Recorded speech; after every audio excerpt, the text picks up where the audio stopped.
Hi guys, what's going on? Hey guys, what's up? I just wanted to explain about, this is on page 27 right here. And this is the third actual example that they give. It's called concept 3. So it says this is about multiplying, just like we did in the activity. When we find z-scores, we're transforming our data to a standardized scale. That is, we subtract the mean and divide by the standard deviation, converting the observation from its original unit to a standardized scale. So they're just talking about right here for the z-score right here. Remember, I told you the formula is going to be x minus the mean over the standard deviation, right? If we're dealing with sample right there.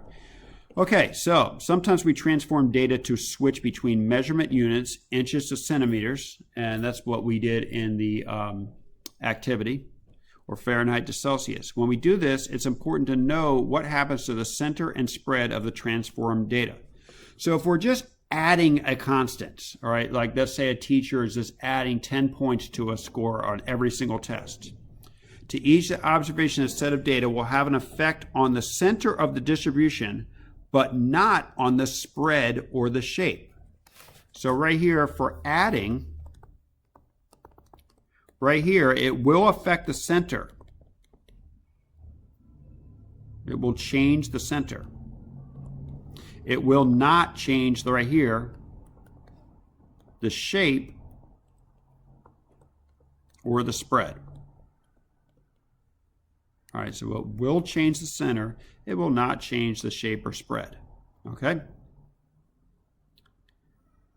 Will change the center, not change the shape or spread. Now going on, multiplying or dividing each of the observations by a positive constant will change the center and the spread of the distribution, but not the shape.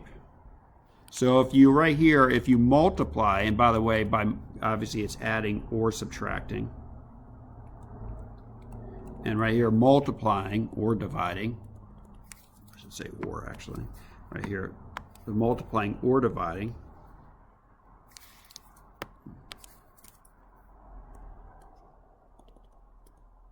what's going to happen right here? It will change right here the center and the spread, right? That could be range or that could be the standard deviation, but it will not change the spread. Will not change the shape. Sorry about that. So it will not change the shape.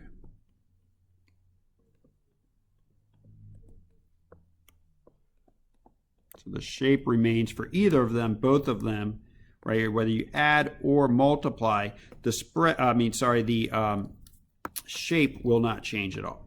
Okay. All right, the spread doesn't change for adding, but the spread does change for multiplying. Okay, no problem. So let's take a look at the example right here. Describe the distribution of scores right here. So we have right here a bunch of scores for the Chapter 2 test, and it's n equals 23 scores. So if you look right here, remember what you do. Here's the distribution. Remember, just try to picture it as like being flipped over to the, like 90 degrees to the left. And if you look at it, the distribution of scores is roughly symmetric, with a mean score of 25.04 and a median score of 25. So describe the center. It can be either the mean or the median. The scores have a range of 50 and a standard deviation of 14.2 points. Describing the spread, you can describe it by the range, or better to do standard deviation, though. That's definitely more specific. Right here, part 2. Suppose the teacher added 5 points to each student's score. How would the new distribution of scores compare to the old distribution of scores? So the scores in question 1. So we're just adding 5 points. So remember what I said right here, just going back up this. If I'm adding right here, the center will change. The shape and the spread will not change. Okay, so let's go to number 2. The shape of the distribution will not change. It's still going to be roughly symmetric. The mean score would increase by 5, right? We're just adding 5 to everything, so that's going to increase to 30.04 from 25.04, okay? Right there to right there. The standard deviation and range are going to stay the same. If you're just adding, the standard deviation does not change, okay? And the range does not change at all. Okay, the range is just still going to be same distance from the highest to lowest. And the standard deviation, right, we're just taking, it's the average distance from the mean. If you're just adding 5 points, you're just shifting it over to the right. That distance is not going to change at all, okay? Part 3, suppose the teacher decided to double the original scores instead of adding points. So now at this point right here, we're going to double the scores instead of adding points right here. The mean score would double, okay, to 50.08. But now if we double, if we multiply something, the spread is going to change. The standard deviation and range would also double. Right here, if we formerly had a standard deviation right there of 14.2, that's going to double to 28.4, okay? We previously had a range of 50, that's now going to double to 100, respectively. The shape remains the same. Now, we talked about in class a little bit about what about the percentiles, and I said that would not change at all because the percentile is just about the position. All right, so right here, let's look right here. So if we double the scores right here, this is from our original data right here, okay? So let's look back to our original data. Let's say we want to get the percentile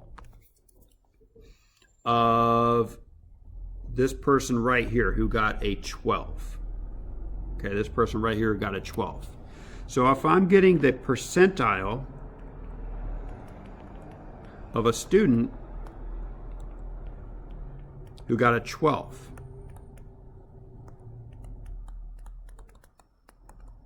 well, that's just going to be right here.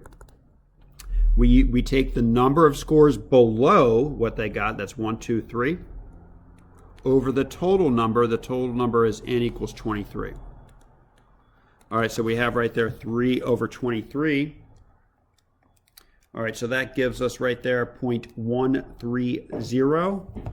All right, so we're just going to say that is going to be right here, since it's 0.130, we'll just say that's just going to give me the 13th percentile is what this student ended up scoring in. All right, so the interpretation of that is that this student scored better than 13% of his classmates. Okay, let's look right here, that same student right there, it is the fourth one, right? The first one is 12 right here.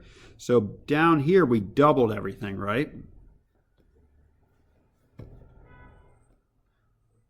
So right here, instead of 12, this student now, we doubled that student's score to 24. Here we go, right here. That's that student's score. So what is their percentile? Well, it's still going to be 3 people scored below them. So that's just going to be 3 over 23, and that will still remain, that's just still going to be the 13th percentile. So you can see right here that the percentile does not change. Okay, also the shape we just said doesn't change. Look at the shape right here. Now it is more spread out, but the actual shape right here of the distribution right here, you can see. And remember, one way to look at this, as I said before, how I was explaining, is I would take this guy right here and I would just go and rotate it actually to the left-hand side. So let's go and rotate that 90 degrees to the left. There we go. Actually, let's rotate it the other way. Sorry about that. Let's go rotate that to the right. We want to actually go and flip it the other way. So sorry about that. There we go. All right, so right here. So now, is this right here changing at all right here? So this shape right here, it's approximately we would say it's approximately symmetric right here. All right. Don't say approximately normal because that's like a different type of rule, but it's approximately symmetric, we would say. So that did not change at all. The only thing that really changed right here was if you multiply something, all right, the shape does not change, but remember the center changes and the spread does change. Okay, if you're adding, then only the center changes, the spread does not change, and the shape never changes. Okay. So just make that clear right there, and that is about it right now. Have a good weekend. Have a good day. See you later, guys.